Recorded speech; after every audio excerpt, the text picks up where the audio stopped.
Is it okay if I just lay here for a little bit, just rest a little bit? I don't feel like doing anything right now, so I'm just gonna lay here and enjoy the sun. Okay. Jesus Christ.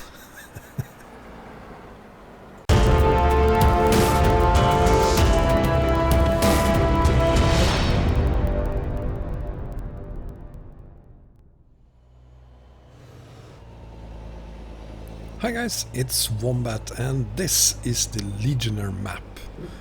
The Legiunnaire map is a fantasy map located somewhere in Indonesia, I'd say, simply because it's made by an Indonesian. It's a map that, from what I understand, do not require any map DLCs at all. And you can play this one as either a standalone map or as an add-on map. And if you play this one as an add-on map, you should remove Viva la France if you have Viva la France. Because even though the map will load with Viva la France, you will have a lot of broken roads, not only in France but also on this map, because this map is so old. Well, not the latest version of it, but it has its origins in a time where Viva la France didn't even exist. No one had any idea that it would in the future exist. So when this was created as an add-on map, it was located roughly where you'll find Spain today, and that kind of messes up things when you have Viva la France. Again, the map will still load if you have Viva la France, but you will have broken roads to the north east on this map. So I'm gonna show you how to play on this one as both a standalone and as an add-on map. It is not as easy as one would think to make this a standalone map. You have to go into the map file and make some changes for that to work. The version I have been testing is made for 1.34, but I'm happy to announce that it does work without any problems whatsoever, even on 1.35. Now, I have only tested it on DX9 on 1.35, but it might very well work on 1.35 using DX11 as well, but I haven't tested that myself. As a fantasy map, this one does a decent job, I'd say. I personally am not a huge fan of this type of fantasy map. I do love other fantasy maps like Grand Utopia, for instance. Fantastic map. This one, however, comes with both environments like this and then some really bunkers, dangerous roads style parts to it as well. Not a huge fan of any of it. It gets tedious to haul in a place like this with just roads through small villages. And note that there are no speed limits here. There are speed limits in some places on this map, but for the most part there are no speed limits whatsoever. And even if you're doing a 100 kilometers an hour, at some in some places cars will just fly by doing at least 150. But some people like that, and I guess that's not that I've ever been to Indonesia, but I guess that it's one of those countries where there really aren't that many traffic laws. So yeah, there's that.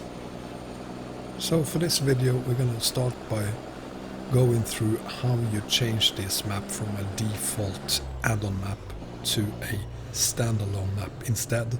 Before we go through how you set up a profile for the map, we are going to look at the map and how it looks as a standalone map, as well as what it looks like if you use it as an add-on map, and in that case what it looks like if you have Viva la France there as well.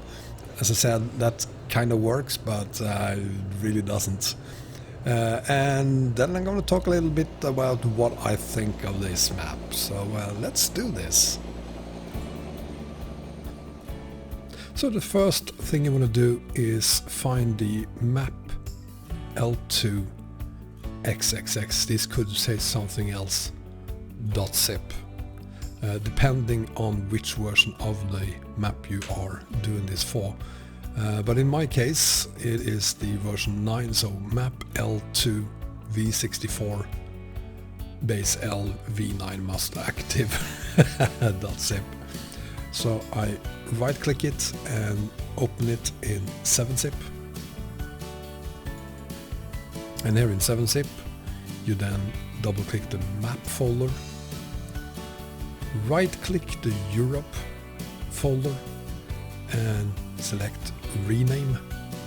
I'm gonna just rename mine L2 because that is the name of the map. And do the same for Europe.mbd. Change that to the same name that you chose for the folder. So, folder L2, mbd file L2. Close and start up the game. So if you decided to use this as an add-on map and therefore didn't change the map name and folder name to L2, you can just start up your game and add the files. But for the rest of us who want to use this as standalone map instead, you're gonna need a new profile. And once there, you start by adding a name to your profile. I'm gonna call myself Wombat L2. Then click on the mod manager. Find the two Legiunnaire files. Know that one of them is named L2, there it is. And the other one should be pretty close to it, there it is. So you add these two and have the base file at the bottom and then the map file at the top. Now the base file is named L8 and the map file says that it has to be V9. It is. It is. It's just poorly named base file. So confirm changes. Change the plane module to L2, the name we gave it. Add a picture. Preferred truck design. A company logo. And a company name. And I'm not going to use a Steam Cloud profile. Click Create. Skip the wizard. Let the game load a little bit.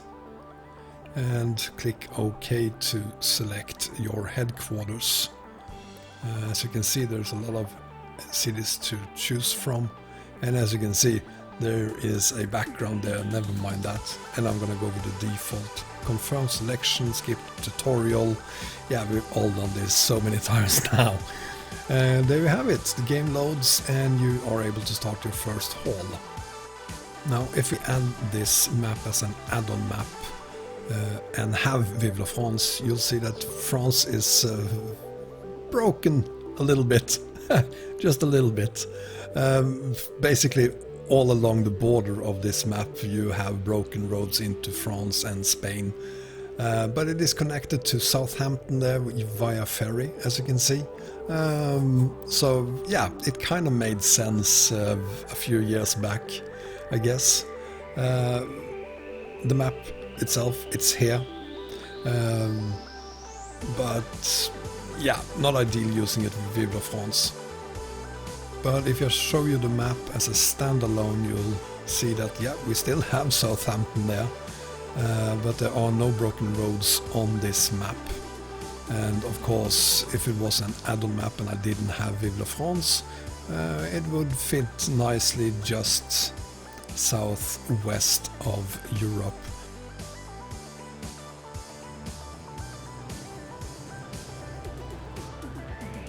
Gotta say about this map that even though I'm not a huge fan of it, it does have its charm.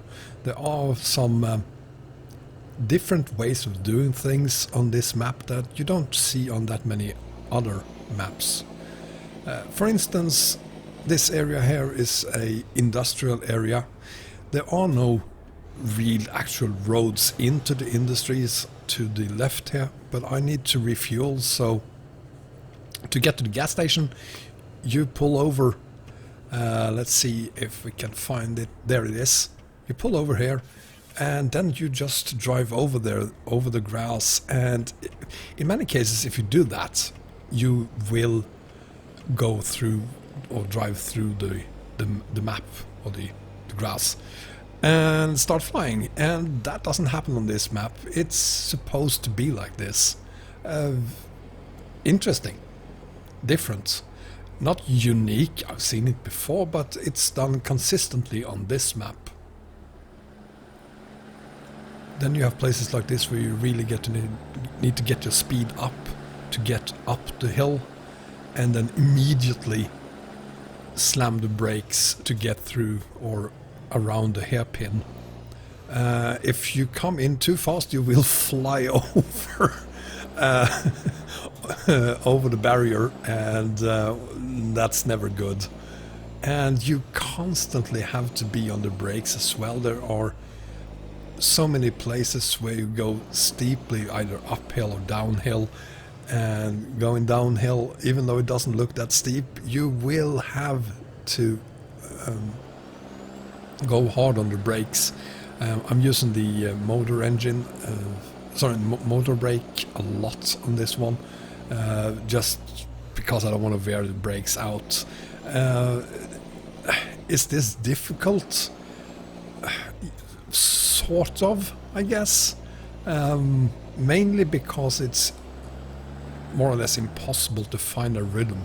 So if you are doing this for hours upon hours, it's wearing you out. Much like the map I did the other day of Brazil. It wears you out. But when the Brazil map was a map that I wanted to do it again on, this isn't really that. This is a map where I'm getting annoyed and a little bit irritated. Again, because I'm not a huge friend of these dangerous road style things. So I do bonkers shit instead, like, yeah. Maybe I shouldn't have done that, but that's how I react to maps like this. I understand the idea behind it, but it's not my cup of tea. It isn't. But for others, evidently it is, because this map do have a relatively large fan base. So some people definitely like it. But I guess the same thing can be said about Ross. Yeah. Whatever you bring to this map, by the way, do not bring a 6x2, which I accidentally did.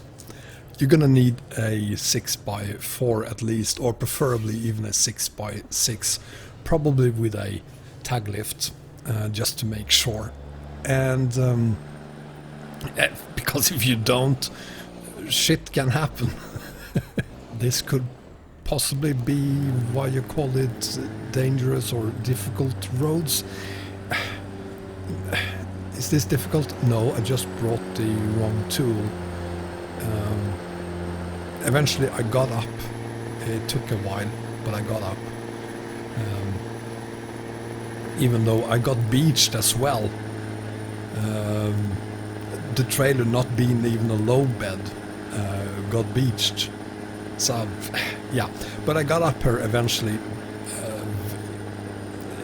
In this place, stay on the very, very right side of the road, and you will be fine. It's just gonna take a while. Things like this, I don't find this amusing, I just find it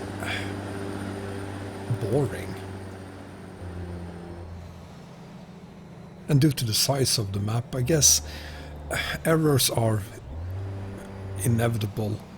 When you make changes to the map, that might cause problems, like here for instance, where the traffic isn't right-hand traffic, really. It is just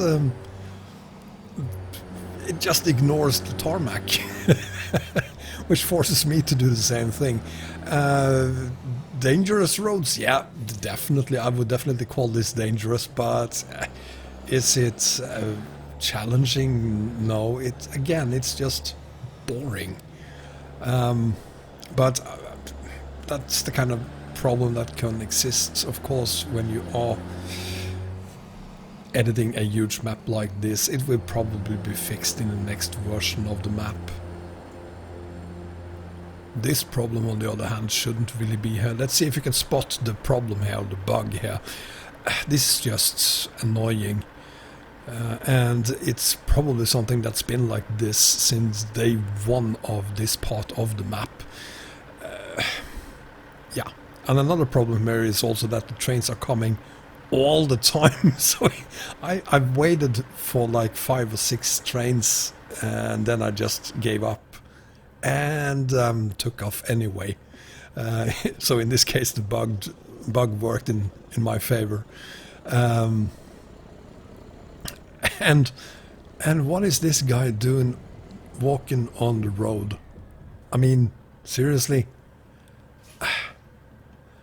I was tempted to run him over and decided to not do it, and then he, or is it a she, decided to commit suicide, or was it a ghost? I don't know. Anyway, there are other problems as well, especially the turn signals. Since we are driving on the left side of the road, there are other rules that apply here. So cars around you, AI, they uses the wrong turn signals all the time. But all of these are problems you can live with. It's not like any of them are a major issue. But to me, that is kind of like the last drop. I wasn't a fan at all of these kinds of maps before I started hauling here. This one hasn't made me a bigger fan of fantasy / dangerous or difficult roads maps.